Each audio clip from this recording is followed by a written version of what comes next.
Ikiwa ni siku ya Alhamisi ya tarehe 9 ya mwezi wa 10 mwaka 2025, karibu sana kuweza kufahamu zile taarifa za kimichezo, kiburudani, kisiasa, kijamii kutoka nyumbani Tanzania na nje ya mipaka ya Tanzania. Bana, leo kumeweza kuchezeka mchezo wa kirafiki ikiwa ni maandalizi ya kujiweka vyema kuelekea mchezo wa ligi ya mabingwa barani Afrika katika hatua nyingine ambayo mechi hii nasema ni mechi za kuamua ni kama nani anakwenda hatua ya makundi ama nani anaishia hatua ya makundi katika michuano hii ya ligi ya mabingwa barani Afrika katika msimu wa 2025-26. Timu hizi mbili ambazo zinawakilisha nchi Tanzania katika michuano ya ligi ya mabingwa barani Afrika hapa na maanisha ni Simba Sports Club na Young Africans. Lakini kwa upande wa taarifa ya leo ni kutoka ndani ya kikosi cha Simba Sports Club, ambapo baada pia kuweza kuhamisha makazi yao katika kucheza ama mechi zao za nyumbani, ambapo watakuwa wanazichezea katika uwanja wa Meja Jenerali Samuyo Mbweni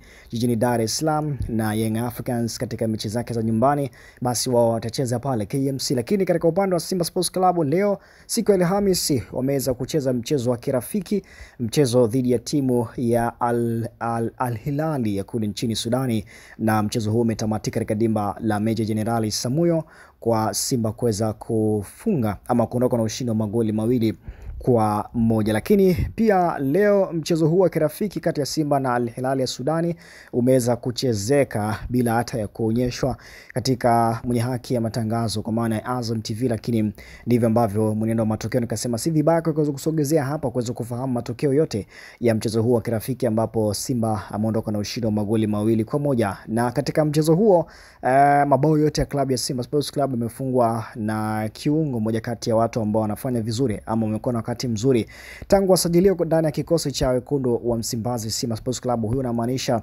ni Jean Charles Ahoua, ndiye alianza kuandikia Simba goli la kwanza, lakini goli la pili kijagali kafungwa na Simba Mweusi, moja kati ya mastreka ambao walikuwa wakizungumzika sana kwa muda mrefu kujiunga na kikosi cha Simba. Huyu ni Jonathan Soa, ndiye akaweza kufunga bao la pili na hivyo kutamatisha ile akaunti ya mabao mawili ambayo Simba Sports Club wameweza kuyapata. Lakini katika upande wa Al Hilal ya kule nchini Sudani, goli pekee la Al Hilal limefungwa na mchezaji ambaye anaitwa Adama Coulibaly, na mchezo huo ukatamatika katika uwanja wa Meja Jenerali Samuyo kwa ushindi wa magoli 2-1. Lakini pia Simba imecheza mchezo huo ikisimamiwa na meneja mpya ambaye huyu ni Dimitar Pantev, aliyetambulishwa wiki iliyopita baada ya kuondoka kwa Faldo Davids. Lakini Dimitar Pantev anasimama kama meneja wa timu, na sivyo ambavyo kama watu walivyokuwa wakifikiria kwamba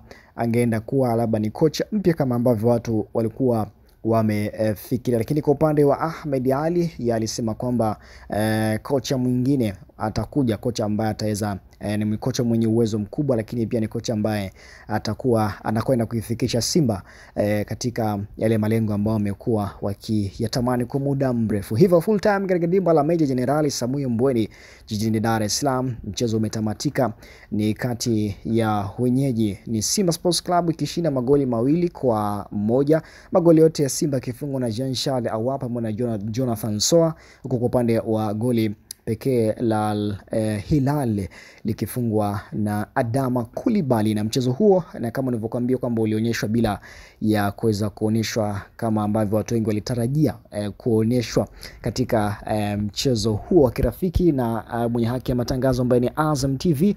Lakini baada pia mchezo huo watu wengi wameweza kucomment baada ya Simba kucheza.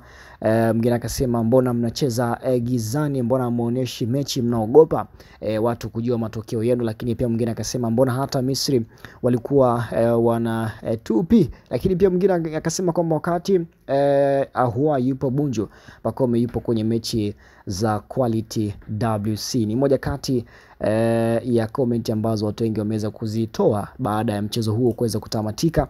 Kati ya mchezo wa kirafiki, Simba kiweza kualika Al Hilal ikiwa ni maandalizi ya kujiweka vyema kuelekea mchezo wa ligi ya mabingwa barani Afrika. Lakini pia watu wengi wameweza kuipongeza. Mwingine akasema madunduka bana, huyu ni kama shabiki wa Young Africans. Lakini pia mwingine akasema au ni tarehe 9 mwezi wa 10 2025. Lakini pia akasema wanaanga tunaandaa kipigo cha tarehe 7 mfululizo. Hizi ni baadhi ya comment baada ya Simba kuweza kushinda mchezo huo dhidi ya Al Hilal ya kule nchini Sudan. Mchezo wa kirafiki uliochezeka leo katika uwanja wa Meja Jenerali Samuel Mbweni jijini Dar es Salaam, na international friendly match. Mnaitwa Official Mutro Msamaji kule Instagram, unaweza kunifollow kwa jina moja la Official Mutro Msamaji, lakini kama huja subscribe our channel, kipe bonyeza alama ya kengele ili wa kwanza kupata taarifa zetu zote za kimichezo, kiburudani, kisiasa, kijamii kutoka nyumbani Tanzania na nje ya mipaka ya Tanzania.